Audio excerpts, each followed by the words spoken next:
오늘은 레위기 16장 말씀을 통해서 은혜를 받으시겠습니다. 여기서는 1년에 한 번 지키는 대속죄일에 대한 말씀이 나오고 있습니다.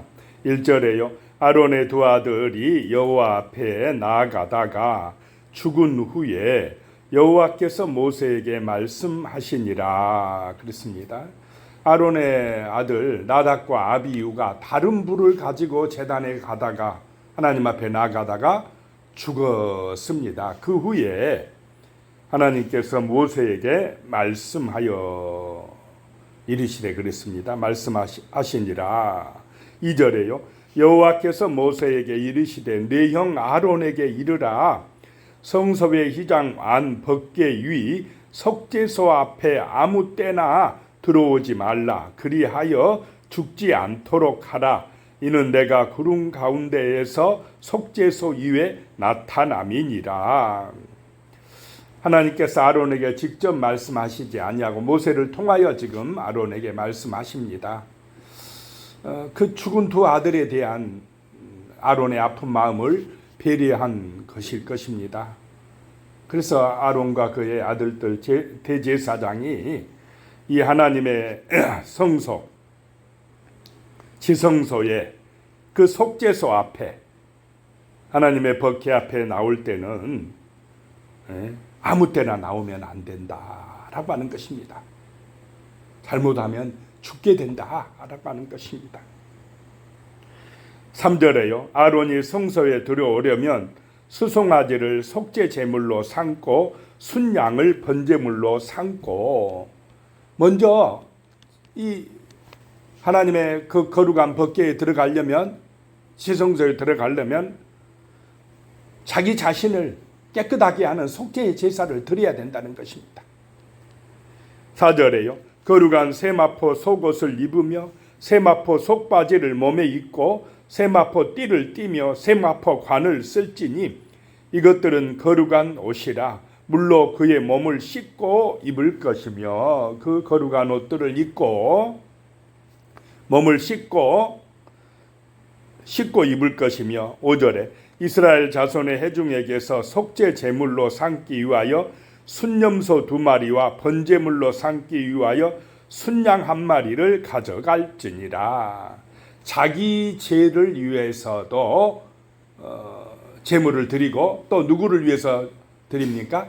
백성들의 죄를 위해서도 드려야 된다라고 하는 것입니다.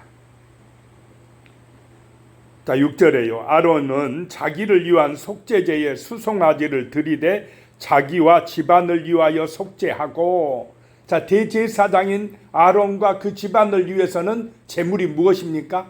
수송아지다. 백성들은 염소다. 그러면 누구의 죄가 더 크다는 것입니까? 제사장의 죄가 더 크다라고 하는 것입니다. 제사장이 부정하면 백성들의 죄도 삼 받지 못한다라고 하는 것입니다. 그만큼 제사장, 대제사장은 중요하다라고 하는 것입니다. 하나님 앞에 나아갈 때 절대 그냥 나가면 안 되고 이렇게 깨끗하게 하고 속죄의 제사를 드리고 나가야 된다라고 하는 것입니다. 7절에 또 그 두 염소를 가지고 회막문 여호와 앞에 두고 8절에 두 염소를 위하여 제비 뽑되 한 제비는 여호와를 위하고 한 제비는 아사셀을 위하여 할지며 그랬습니다. 그 순염소 2마리 중에서 제비를 뽑는데 한 마리는 거기서 죽고 한 마리는 광야로 내보내는 아사셀의 염소가 되는 것입니다. 9절에요. 아론은 여호와를 위하여 제비 뽑은 염소를 속죄제로 드리고, 이제 여호와를 위하여 제비 뽑힌 그 염소는 거기서 속죄제로 어떻게 됩니까? 피를 흘리고 죽어야 됩니다. 10절에 아사셀을 위하여 제비 뽑은 염소는 산채로 여호와 앞에 두었다가 그것으로 속죄하고 아사셀을 위하여 광야로 보낼지니라. 아사셀이란 말은 광야로 내보내는 염소다라고 하는 뜻입니다. 11절에요. 아론은 이제 자기를 위한 속죄제에 수송아지를 드리되 자기와 집안을 위하여 속죄하고 자기를 위한 그 속죄제 수송아지를 잡고 아론 자신이 먼저 속죄해야 된다는 것입니다.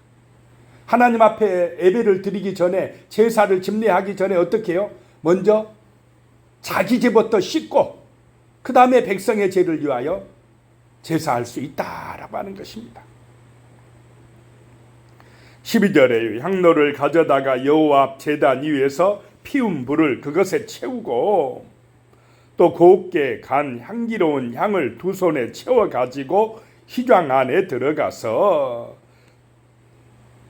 그 제단의 불과 또 곱게 간 향기를 피운 그 향을 향로에 담아서 가지고 휘장 안에 들어갔다. 그 1년에 한 번 누가 들어갑니까? 대제사장이 들어가는 그 지성소에 들어갔다라고 하는 것입니다. 13절에 여호와 앞에서 분향하여 향연으로 증거궤 위 속죄새를 가리게 할지니 그리하면 그가 죽지 아니할 것이며, 그 향로에서 피어나는 그 향, 그 연기로 어떻게 속죄새를 가려야 된다. 그래야 산다라고 하는 것입니다. 14절에요. 그는 또 수송아지의 피를 가져다가 손가락으로 속죄소 동쪽에 뿌리고 또 손가락으로 그 피를 속죄소 앞에 7번 뿌릴 것이며 그랬습니다. 속죄소는 어디라고 그랬습니까? 그 법궤의 뚜껑, 두 천사가 조각된 그 뚜껑, 금으로 만든 뚜껑, 거기가 속죄소라는 것입니다. 하나님이 임재하시는 곳이라는 것입니다. 거기에 피를 뿌리라는 것입니다. 그리하면 자기 죄가 사함받고, 누구의 죄가 사함받는다는 것입니까? 백성들의 죄가 사함받는다라고 하는 것입니다. 15절에 또 백성을 위한 속죄제 염소를 잡아 그 피를 가지고 휘장 안에 들어가서 그 수송아지 피로 행한 같이 그 피로 행하여 속죄소 위와 속죄소 앞에 뿌릴지니, 피가 뿌려져야 된다라고 하는 것입니다. 그래야 정결하게 되어진다라고 하는 것입니다.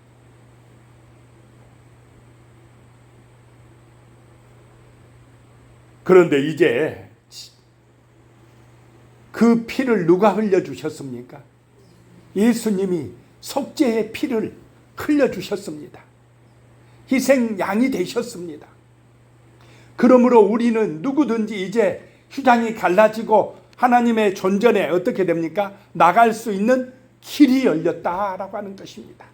그래서 어린 양 예수, 속죄의 피를 흘려주신 우리 주 예수님, 그분을 믿고 의지할 때에 우리가 깨끗해지고 하나님 앞에 나갈 수 있는 그런 거룩한 옷을 입게 될 줄로 믿으시기 바랍니다.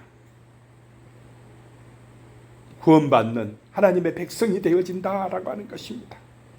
16절에요. 곧 이스라엘 자손의 부정과 그들이 범한 모든 죄로 말미암아 지성소를 위하여 속죄하고 또 그들의 부정한 중에 있는 회막을 위하여 그같이 할 것이요. 이렇게 지성소와 회막, 성막을 위하여 속죄하는 제사를 드려야 된다라고 하는 것입니다.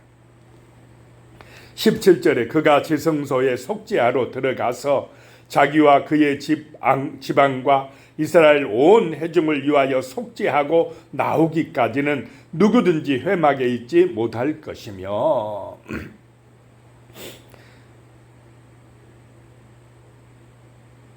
18절에요. 그는 여호와 앞 제단으로 나와서 그 번제단으로 나와서 그것을 위하여 속죄할지니 곧 그 수송아지의 피와 염소의 피를 가져다가 제단 기퉁이 뿔들에 바르고, 19절입니다. 또 손가락으로 그 피를 그 위에 7번 뿌려 이스라엘 자손의 부정에서 제단을 성결하게 할 것이요. 그 하나님의 성막의 제단이나 지성소나 이 모든 법궤도 다 이렇게 하면서 거룩하게 한다는 것입니다. 성결하게 한다는 것입니다. 하나님 앞에 드리는 것은 모든 사람이나 제사장이나 그 제단의 성물들이나 다 어떻게 해요? 피로써 성결하게 해야 된다라고 하는 것입니다. 하나님 그 레위기에서 강조하는 것이 뭐냐? 거룩입니다. 거룩. 하나님 앞에는 성결해야 된다라고 강조를 합니다. 그래야 온전한 제사가 드려지고 하나님 앞에서 우리가 사함받는 그런 은혜를 받는다라고 하는 것입니다. 20절에요. 그 지성소와 회막과 제단을 위하여 속죄하기를 마친 후에 살아있는 염소를 드리되 21절입니다. 아론은 그의 두 손으로 살아있는 염소의 머리에 안수하여 이스라엘 자손의 모든 불의와 그 범한 모든 죄를 아뢰고 그 죄를 염소의 머리에 두어 미리 정한 사람에게 맡겨 광야로 보낼지니 그랬습니다. 한 마리 염소는 백성의 죄를 위하여 이미 피 흘려서 죽었습니다. 그런데 또 다른 한 마리 염소에게 아론이 나와서 그 머리에 두 손을 얹고 뭐예요?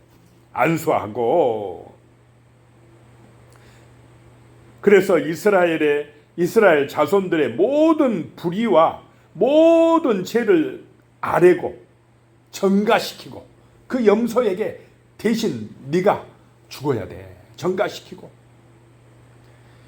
그 한 마리 염소를 어떤 사람에게 광야로 데리고 나가서 풀어주라는 것입니다. 그러면 그 지성소 안에서 속죄하는 제사는 백성들이 볼 수가 있습니까? 없습니까? 못 보는데 이 한 마리 아사셀 염소가에게 안수하고 광야로 내보내는 것은 백성들이 볼 수가 있다는 것입니다. 백성들의 죄를 대신 지고 광야로 가서 죽는 예수 그리스도를 예표하고 있다라고 하는 것입니다. 그래서 이 성경에는 나와 있지 아니하지만은 그 유대인의 다른 어떤 기록에 보면은 절벽위로 이 염소를 데리고 가서 그냥 밀어뜨렸다 이런 기록도 있습니다. 백성들의 죄를 짊어지고 광야로 나갔다라고 하는 것입니다. 23절입니다. 아론은 회막에 들어가서 지성소에 들어갈 때에 입었던 세마포 옷을 벗어 거기 두고, 지성소에 들어갔던 옷은 이제 벗어두고 24절에 거룩한 곳에서 물로 그의 몸을 씻고 자기 옷을 입고 나와서 자기의 번제와 백성의 번제를 드려 자기와 백성을 위하여 속죄하고, 이제 옷을 갈아입고 다시 번제를 드린다라고 하는, 지성소에 들어갈 때만 입는 옷, 그 옷을 벗고 이제 평상복으로 평상시에 제사를 집례했던 그 옷으로 갈아입고 번제를 드린다라고 하는 것입니다.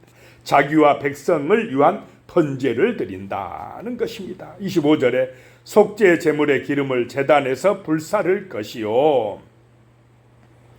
26절에 염소를 아사셀에게 보낸 자는 그의 옷을 빨고 물로 그의 몸을 씻은 후에 진영에 들어갈 것이며, 그 염소를 보낸 사람도 옷을 다 빨고 진영에 들어가라라고 하는 것입니다. 27절에요. 속죄제 수송아지와 속죄 염소의 피를 성소로 들여다가 속죄하였은즉 그 가죽과 고기와 똥을 밖으로 내다가 불사를 것이며, 28절에 불사른 자는 그의 옷을 빨고 물로 그의 몸을 씻은 후에 진영에 들어갈지니라. 그 속죄제의 고기들 바깥에 내다가 사르는 사람도 다 옷을 빨고 진영에 들어가라는 것입니다. 29절에요. 너희는 영원히 이 규례를 지킬지니라. 일곱째 달 곧 그 달 10일에 너희는 스스로 괴롭게 하고 아무 일도 하지 말되 본토인이든지 너희 중에 거류하는 거류민이든지 그리하라 라고 말씀합니다. 이게 영원히 지킬 규례다는 것입니다. 이 대속죄일에 히브리 달력으로 일곱째 달 10일에 대속죄일로 지키라 라고 하는 것입니다. 그때는 본토인이든지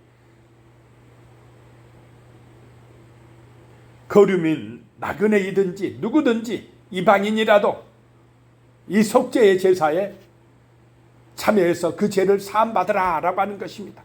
백성 전체의 죄를 사함받는 날, 바로 대속죄일이다 라고 하는 것입니다.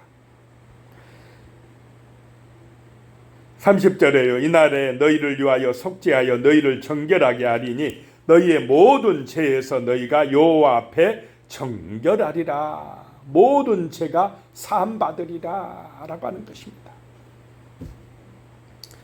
31절에 이는 너희에게 안식일 중에 안식일인 즉 너희는 스스로 괴롭게 할지니 영원히 지킬 규례라. 대속죄일은 안식일 중에 안식일이라는 것입니다. 그래서 스스로 괴롭게 하라. 스스로 괴롭게 한다는 것은 금식하고 회개하라 이 말입니다. 그래서 제사함을 받으라는 것입니다. 32절에요. 기름 부음을 받고 임되어 자기의 아버지를 대신하여 제사장의 직분을 행하는 제사장은 속죄하되 세마포 거룩한 옷을 입고 33절이요. 지성소를 속죄하며 회막과 제단을 속죄하고 또 제사장들과 백성의 회중을 위하여 속죄해야 할지니 그랬습니다. 이렇게 속죄하는 날 바로 대속죄일이라는 것입니다. 하나님께서 속죄의 제사를 드릴 때 우리 죄를 씻어주신다고 믿고 인정할 때에 참된 겸손이 시작되는 줄로 믿으시기 바랍니다. 사람들이 하나님을 인정할 때 겸손해집니다. 진실해집니다. 죄 사함받게 되어진다라고 하는 것입니다. 34절에요. 이는 너희가 영원히 지킬 규례라. 이스라엘 자손이 모든 죄를 위하여 1년에 한 번 속죄할 것이니라.